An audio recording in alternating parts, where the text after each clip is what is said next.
we will, there you go. So we'll jump into the content now. And before we hand it off to Jane and Laura, just want to share with you that at VEAP, we really are committed to sustainability, and it's really connected to the values that we have. We have 6 core values, but 3 of them to me really stand out as tied to our commitment to taking care of our community and our earth. Innovation, responsiveness, and integrity. So we certainly feel that responsibility to help care for our community members, but we want to care for our community as well. And so you'll hear about some of the practices we have in our food pantry that are towards that end. And our overall vision is to create a thriving community. And we know in order to do that, we need to have a community to be able to care for. So while at first glance, for some people, they might think, well, why isn't a food pantry and nonprofit like VEAP talking about sustainability and keeping our community green? It's really because it's a huge part of what we do and how we take care of the food that's given to us, how we take care of our community members. So that's why we're taking the time to share this information so that you know how seriously we take it. A couple things I'll briefly share with you is that for those of you who are volunteers in our food pantry, you're aware of our recycling and organics recycling and the red bins that you see in the pantry and the large waste room and the bin for organics recycling. Recycling and organics started when VEAP moved to this building in January of 2014. And we work with Republic Services. So they're like a commercial services vendor for our organics recycling. Our recycling is picked up 3 days a week. And then our composting or organics recycling is picked up 1 day a week.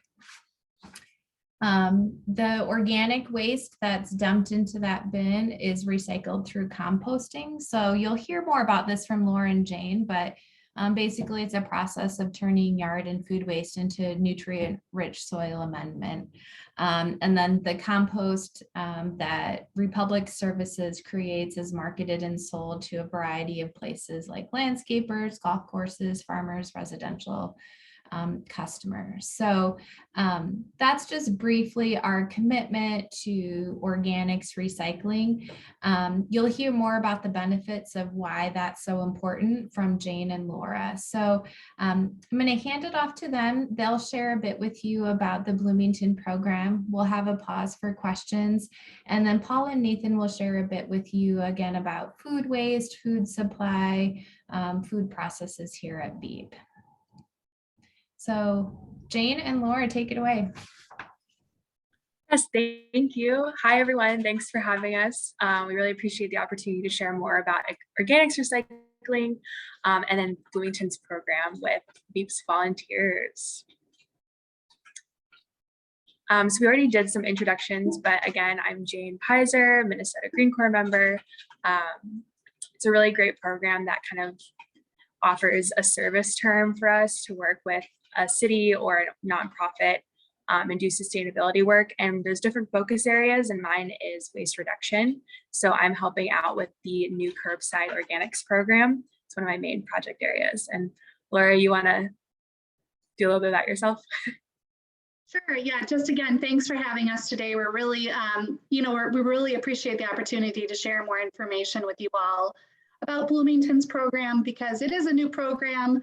We've had great participation so far, but these opportunities are really helpful in order for us to share the word about what we're doing. So thank you. Yeah, so here's just a brief overview of our presentation. So we're going to do an intro to organics recycling, some benefits of participating, what is not accepted and what is accepted, do a little bit about specifically about Bloomington's program, and then we're going to throw in some food waste reduction information and tips. Okay, so what is organics recycling? Organics recycling, as Courtney said earlier, is the process of turning organic material like food scraps and other compostable items into a nutrient-rich soil amendment that we usually call compost. You can use that compost in gardens or on fields to add nutrients and improve soil structure and quality, all of which helps to grow healthy plants and crops. Some people compost in their backyard, but there are also dedicated commercial organics recycling facilities that do all the heavy lifting of turning organic material, food waste, and yard waste into compost. And Bloomington will send the organic material that is placed into carts and at our drop-offs to a commercial composter that can handle the volume from thousands of households at a time. So Bloomington's haulers have indicated they will be taking the organics to the Shakopee Mdewakanton Sioux Community Organics Recycling Facility to be turned into compost. And the process can take around 6 months for organics to be broken down into compost at these commercial facilities. And the food waste is mixed in a recipe of greens, which are nitrogen, and brown, which is carbons. These can be like leaves or wood. And bacteria and microbes break down the nutrients into kind of its most pure form, and that's compost. Okay, so some environmental benefits. Diverting food waste from landfills will reduce methane produced. Landfills or food waste that ends up in landfills produces methane, which is a very potent greenhouse gas. And by diverting it, we can reduce the amount of methane produced. It also reduces and can even eliminate the need for chemical fertilizers. It promotes a higher yield of crops. It can help improve the soil structure and quality, and this can help with not only agriculture, but also habitat restoration. It can also help repair contaminated soils. It enhances water retention and provides carbon sequestration. And these are all stats provided by the US EPA. And these are all benefits that are directly caused by people recycling their organics and diverting them from landfills, which is pretty cool. Okay, so Laura, you want to go into a little bit about the program? Sure. So in Bloomington, our organics recycling program is very new. It began citywide in March of this year. We took about 1.5 years to plan how the program would be rolled out in Bloomington. So residents can participate simply by signing up for their cart. We provide opportunities to sign up online, or you can call utility billing directly to sign up for that cart. We have rolled out carts so far in 2 phases. So anyone who signed up before December 1st got their organics cart that first week the program began in March. And then anyone who signed up before April 1st just got their cart the week of April 11th. So now that we have those 2 large phases of the rollout done, residents can still continually sign up at any time, and their cart would then be delivered within about a week of signing up. So when you do sign up and receive your cart, it will be delivered with a welcome packet. And that welcome packet includes 10 compostable plastic bags, a reference guide magnet that tells you what you can and can't put in your organics cart at home, and a home setup guide booklet, because we have heard from residents that one of the challenges of getting started is really figuring out how to make it work the best in your home. So that guide just provides some tips for how you can get started easily at home. So once you have your cart and you've looked over your welcome packet, you just can begin collecting organics throughout your home and place the bagged material in your cart. And then the cart is serviced weekly on the same day as your garbage. So that in a nutshell is how the program works here in Bloomington. We also we wanted to just make sure we're still sharing information about our drop-offs. So since 2018, we have had 2 city-owned drop-offs in Bloomington, and then there is a 3rd drop-off located at Hennepin's Problem Waste Facility. So these drop-offs will continue to stay open for residents that don't have access to our curbside program, including residents living in apartments and different multifamily dwellings.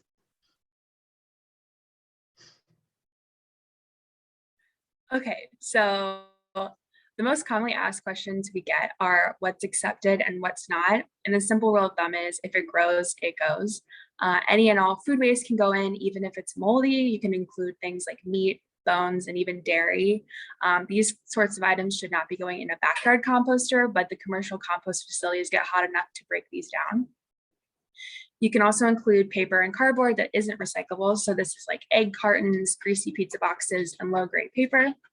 You can also include small amounts of grease. So this could be the amount you could wipe up with a paper towel or less. And once you get the hang of collecting in your kitchen, you could even think of including some waste from other parts of your home. So this can be in your bathroom. You can include hair, nail clippings, cotton swabs, cotton pads, and you can even include like dead houseplant clippings from the rest of your house. And lastly, you can include anything that's BPI certified. So these are compostable cups, plates, silverware, and compostable bags. It's not enough if it's just green plastic or if it says biodegradable. It needs to say BPI certified compostable and have the BPI logo on it to make sure that it breaks down in the process. So what you can't compost. So anything that should go into your trash, recycling, or yard waste, so including glass, metal, large pieces of wood should not go into your compost. These have their own system. Anything dangerous to human health, so glass, chemicals, large quantities of grease or oil, or things like pet or human waste that might contain pathogens, and pretty much anything that contains plastic, as these materials will not break down either. And some sneaky plastic items that you should not put in your compost unless they're BPI certified can include things like parchment paper that might have a plastic coating. And many fabrics have synthetic fibers. So that means that dryer lint usually has little plastic particles in it, so that won't break down in the organics recycling process either. So another rule of thumb is if in doubt, throw it out. I guess I should mention, we also have some detailed lists on our website of acceptability and items and also things you can't compost in our commercial program. It's at blm.mn/organics, and it's under, I think it's under curbside organics. Thank you, Laura. Okay, so here's just a really quick guide on how to get started at home. So you're gonna wanna collect your food scraps in your kitchen. So this can be, when I get a little kitchen collection container, usually these are about 3-gallon sized containers. I have mine right here, actually. I just took mine out to a drop off this morning, but I use an old Folgers container. And I poked some holes in the lid here. And basically what I do is I line this with a a compostable plastic bag. And I just kind of keep this by my cutting board, and I just toss my food scraps in here. And when it gets full, I tie the bag up and I take it out to a drop off in Minneapolis. And it's been a really awesome way to reduce my garbage. I only have to take my garbage out like once every 2 weeks now because I'm mainly producing food waste. And you can use compostable plastic bags, or you can use brown paper grocery bags. If you use brown paper grocery bags, I recommend kind of putting your dry organics. So this can be paper towels, newspaper, tissues, napkins, putting those on the bottom and keeping your food waste directly in your container. And then when your container gets full, you can dump your food waste into the brown paper bag and take that out. And then once you collect your food scraps and take your bag out, then you're done. That's how you recycle your organics at home. And it's really easy to build the habit of kind of getting into it and if you keep it by your cutting board, it's honestly even more convenient than throwing them out because it's literally right next to your cutting board. So it's really nice. And a little bit about food waste reduction. It's one of the most important steps you can take as a consumer to reduce your carbon footprint on top of composting.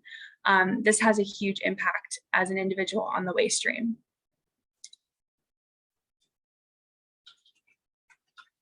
And then these are just some stats from the Natural Resource Defense Council.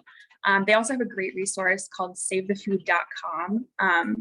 Might have heard of it already, but I use it personally for meal planning and like prepping for shopping. But in the United States, an average of 400 pounds of food goes uneaten per person every year.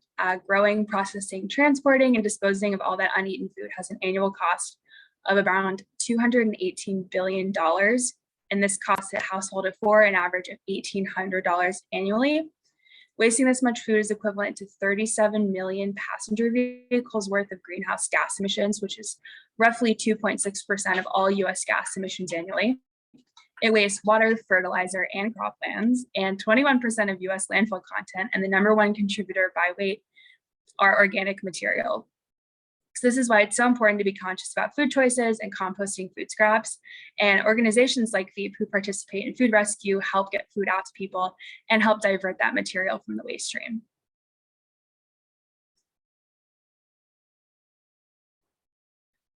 So yeah, that was a quick and easy composting, organics, recycling 101. I guess, Laura, we can take questions now, or? Sure, yeah, I'm happy to open it up for questions. I also wanted to mention too that the Minnesota Pollution Control Agency has like a food waste hierarchy, and always above composting is getting food to people. So the work that VEAP is doing to do that is so important in reducing food waste overall. So we're happy to have a city program where composting that material, but really, grateful for programs like VEAP to get food to people before it's turned into compost.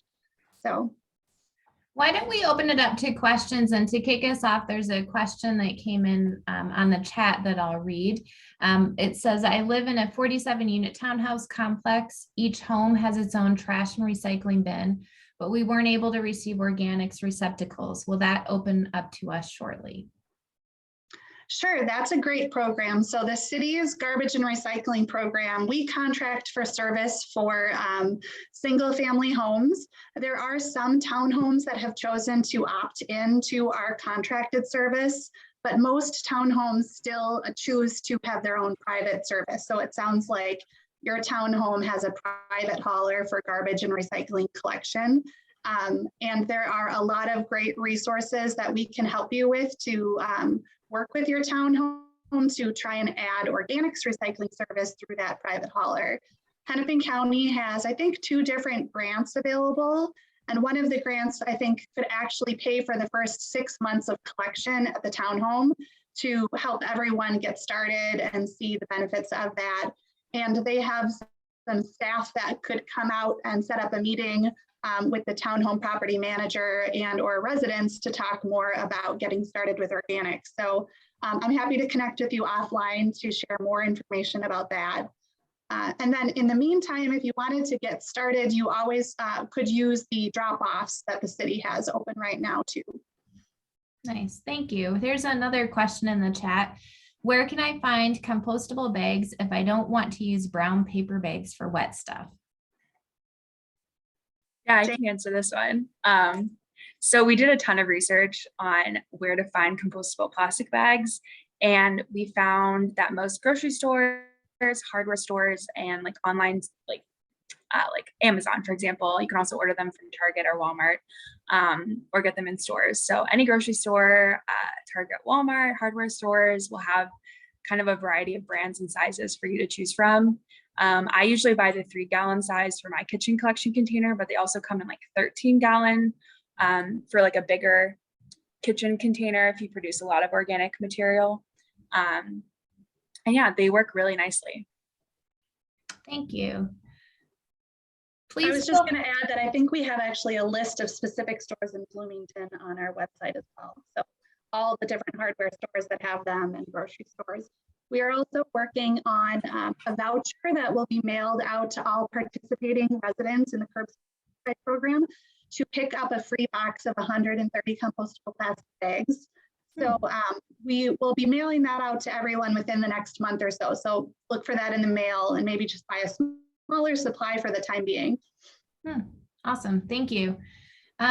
Are there other questions? Feel free to unmute yourself and share a question or add something else in the chat. So I'll just open it up now. Hi, this is Helen. Can you hear me? Mm-hmm. Okay. One specific question and then a general question. Did I understand, did you say newspapers can be put in with organics? And then the other question is, I'm a resident of Bloomington. I'm just wondering, have you had a good response to it so far, to the curbside pickup? That's sure. it. Yeah, so newspaper, yeah, if you were wrapping like smelly protein, for example, in newspaper, definitely go ahead and do that. The higher use for newspaper would still be to recycle that in your regular recycling bin. So we would recommend still putting that in recycling, although it can also be composted. Okay. And then regarding the response here in Bloomington, we have 21% of residents signed up for a cart so far. So our goal for the first year of the program was to get between 25 to 35% of residents signed up for a cart. So since we're just in this first month, we think that that's a good success so far. And we're really trying to enter into the phase of engagement right now to make sure residents know about the program, because I think there's still a lot of residents that don't know about it. So, and of course, we hear from some residents that aren't very happy about the program because it is a charge for all homes within our program. But I'm surprised that I don't hear from as many of those residents as I thought I might. So far, I think it's been off to a good start. Thank you. Mm-hmm. I guess I'll briefly take the opportunity to share about an upcoming event that Jane and I are hosting, a garden tool swap and compost giveaway pickup.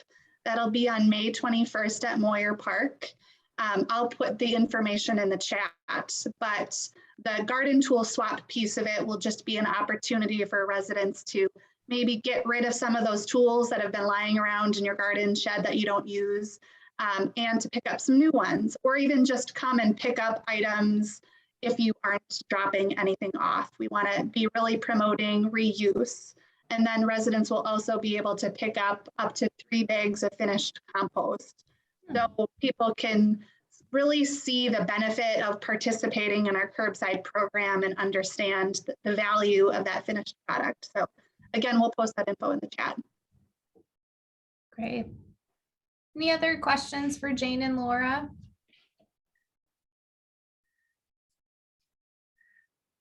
Yeah, I'm just wondering if you have to be a Bloomington resident to participate in the Moyer Park event. Technically, but we won't be checking IDs, so. Oh, okay, okay. All right, Jane and Laura, thank you so much for your support of this work and for sharing information with us today. And we're going to transition now to some information specific to VEAP. So feel free to hang on with us, or if you need to scoot, that's okay too. So thanks for joining us today. Thank you. Thanks again for having us. Yeah. Bye. All right, so I'm going to hand it off to 2 of our basic needs staff. So Paul and Nathan, take it away. Sure, I can get started. I'll dispense with the small amount of information that I have at my disposal and that I understand, and Nathan can fill in the gaps for me. But one thing we wanted to do is maybe just to give a quick overview of where we get our food. This is a common question we have, and it ties in with food waste. Certainly, it ties in with a lot of things relevant today, I think, in terms of this topic. So largely, our food is accessed through the food bank system. We work a lot, certainly with Second Harvest Heartland, and the food group is another local food bank that we have worked with for many, many years.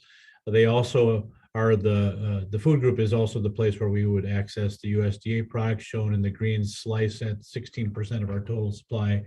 And that pertains to the commodity products that maybe you see on our shelves, or you see that we get pallets of canned green beans, or sometimes it's meat in large packages of chicken, or whatever it might be. Also, fresh produce has been something they've made available as well. So these are all things that come through the USDA. Community donations is the smallest percent on this, although it's a great amount of food that we access through the community. And we wanted to capture rescued food separately and calculated that to be about 30% of our total. And I will also add that for the food bank food, that bigger chunk of 41% is certainly it's products, some of which is is diverted, largely donated to food banks from corporations or other larger entities that it may extend the life of that product. Some of it's just purchased straight through or donated for their own reasons, but it might be approaching a Best Buy quality date on non-perishables and that sort of thing. But there is certainly an element of avoiding food waste by accessing food through the food bank system. So I don't want to diminish that, but the food rescue food is what we'll focus on today. So the rescued food will break down a little bit more in the next slide, I think.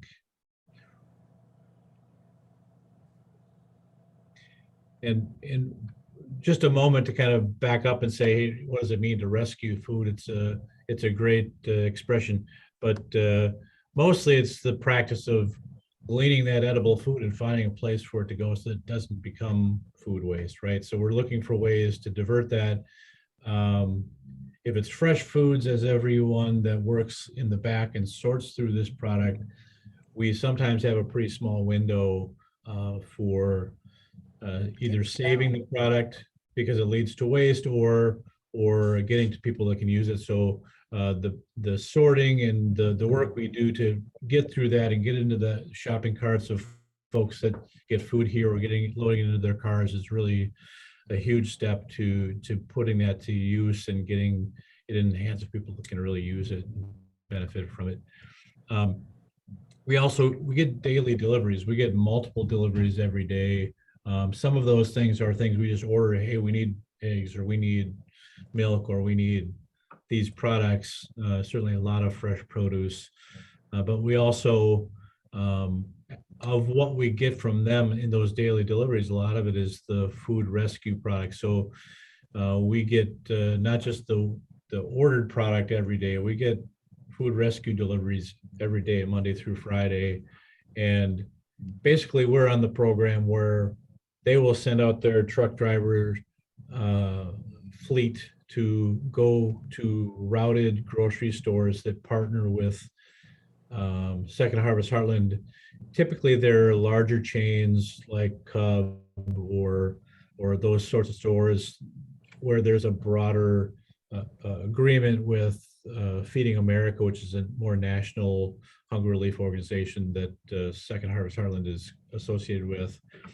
And they will go out on their routes, pick up food that largely is intended to align with how we use food and distribute food. So we get a pretty good mix of bakery, meat, fresh produce, deli, and all the rest. So we access that food and sort through it. And that's when our volunteer teams lay their hands on it.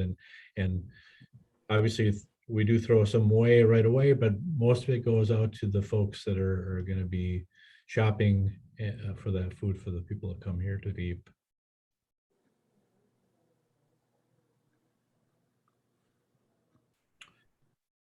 So Second Harvest Heartland is, and I'll have, maybe Nathan can add more detail on how long this has been, but they introduced a program many years ago that has done this, and they've accessed, like I said, dairy, produce, deli, meat, bakery, grocery items, and they have a large number of retail partners where they'll collect from.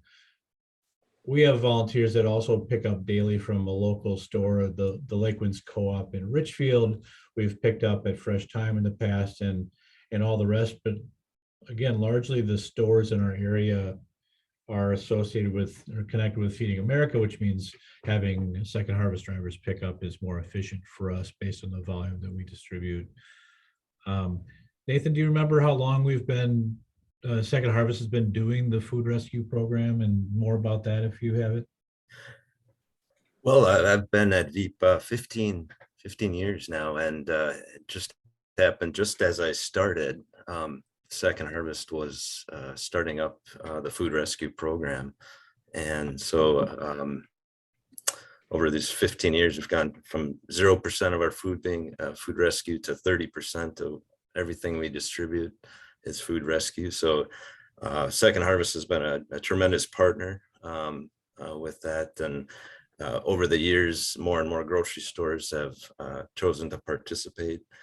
The Good Samaritan laws have really played an important role. A lot of grocery stores at first were hesitant to donate the produce and the meat and the bread and stuff, facing lawsuits or something like that. But Good Samaritan laws protect them, and so it's been wonderful to see the growth of that, of all the participation of all the stores, and virtually all the stores that I can think of now participate in the program. So we're talking millions of pounds of food over the years that have been saved from the landfills, and it's been tremendous. And families coming through the food shelf, more than anything, they're asking for these type of items, produce and meat and bread and stuff that the stores can provide us. And volunteers, phenomenal job just sorting through all of the produce and products.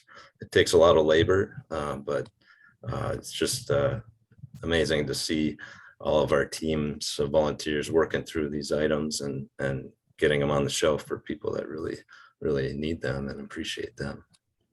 Absolutely. And just for context, in terms of how much food we tend to distribute each year at VEAP, we distribute something over 4 million pounds of food each year. It's been as high as 4.7, I think, a couple of years back. But again, more than 4 million pounds this past year. And the more effective programs like Second Harvest's food rescue program is in terms of predictability and delivering us those categories of foods and the proportions we can that align with how we distribute food, does really serve to eliminate a lot of the waste that we've had. So the more predictable that food stream is coming into us, it makes it easier for us to make sure that we're throwing less into the dumpsters that we and our volunteers just hate to do. We would love to be able to get product that's always ready to go and it goes right out to the shelves and right out to the coolers, but there will always be some waste, certainly. Now we might have one more slide. So Nathan, you know a little bit more about our waste practices specifically. Maybe you can speak to this one a little bit. Yeah, so as far as sorting out the produce and the good, the bad, and the ugly and stuff like that. So we go through Hennepin County guidelines as far as what goes in organics, what goes in recycling, what goes in trash. During the pandemic, early in the pandemic, we were informed, I guess, by the county that commercial organics, there was a change in that we're only able to put food waste specifically in organics. So other compostable items that we have, unfortunately, still at the moment, we're not able to put in the commercial organics bin. Hopefully that'll be changed back, I guess, or maybe it hasn't. We haven't been informed, I guess, but we continue, for example, to purchase a lot of compostable products for like our break room and stuff like that. So we're committed to buying compostable products like coffee cups and utensils and stuff like that. But currently, organics, as far as commercial is concerned, I guess, is just food waste. I think a big part of that was there's a lot of contamination going on in the organics bins in commercial businesses. And so they wanted to streamline, make the message simple, I guess.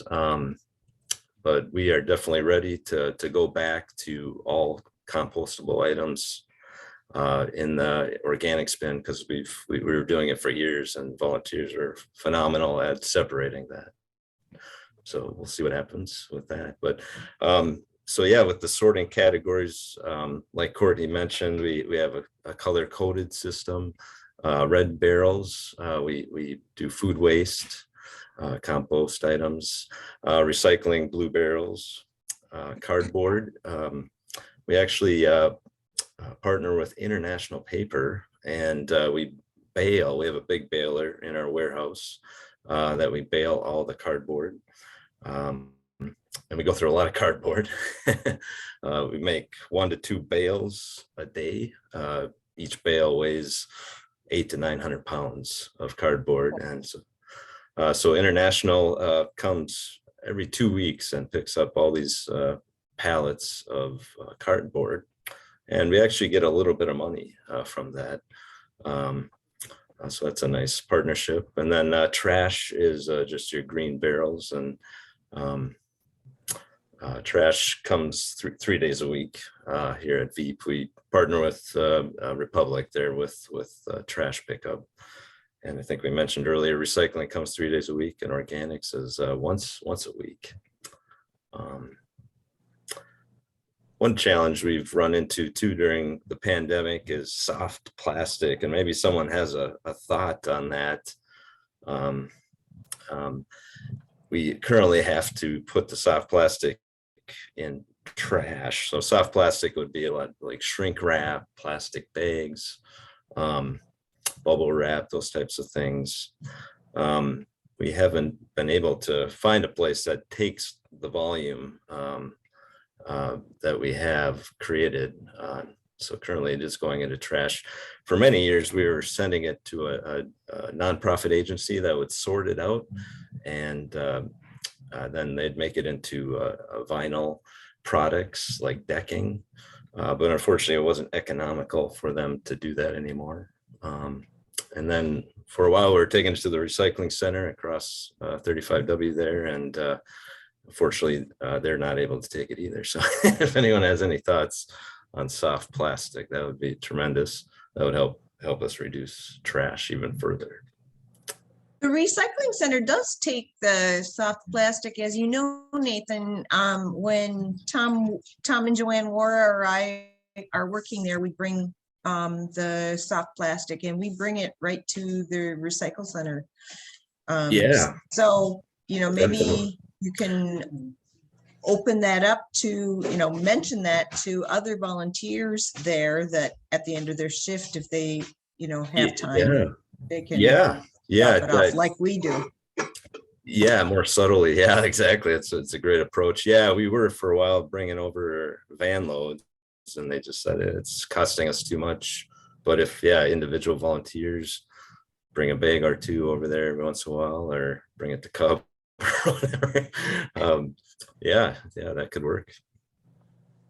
Yeah. All right. Nice. Thank you, Paula and Nathan. I want to just pause here and see if anyone has any questions for the two of you, or any other questions that have come up for Laura and Jane as well. So feel free to unmute yourself or add something to the chat as well. I don't have a question, but I wanted to let you know that I recently finished the Hennepin County training to become a master recycler composter, as did Joanne Wara. And so I won't speak for Joanne, but I would like to, offer my services if there's ever a special project or something that where you could use a master recycler composter to help with it. I would love to help. Nice. Thank you, Emery. I know of at least one other volunteer who recently went through that program as well. So thank you for offering your help. Other comments or questions? Hi, Nathan, this is Laura. I tried to put something in the chat, but I'm not sure if that all made sense. But I just wanted to share that the Hennepin County requirements, it requires businesses that are generators of like a lot of food waste to separate organics in the back of house.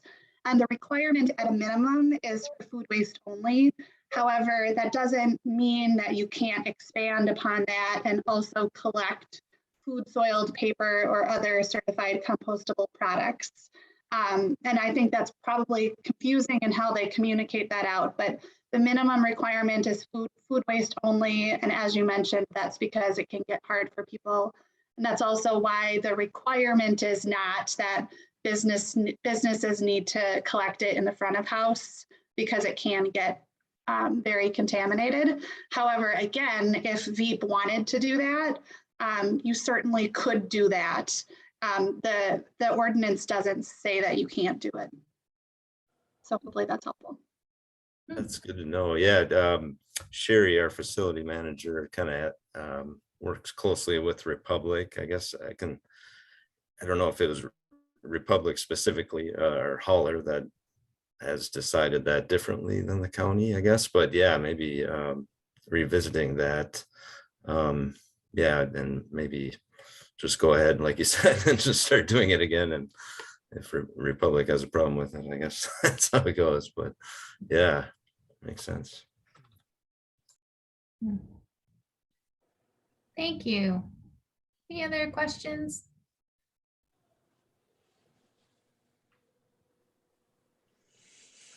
All right. Well, thank you, Paul and Nathan, Laura and Jane, and volunteers for all you each do to support our community and support our Earth. We really appreciate it. I certainly learned quite a few new things today. So thank you for sharing the information, and volunteers, thanks for all you do to support the practices we have in place. So volunteers, you'll receive an email from me shortly with a survey link. So, we look forward to hearing your feedback and also any ideas you have for future education session topics. Carrie. Oh, Thanks, Courtney. I'm okay. I did talk. oh, to sorry. I Amy. think Terry got a call. All right. Thank you all so much. Have a great Earth Day. Take care. Thanks. Thank you. Thank you, Courtney. Yeah, Thank you. Thank you.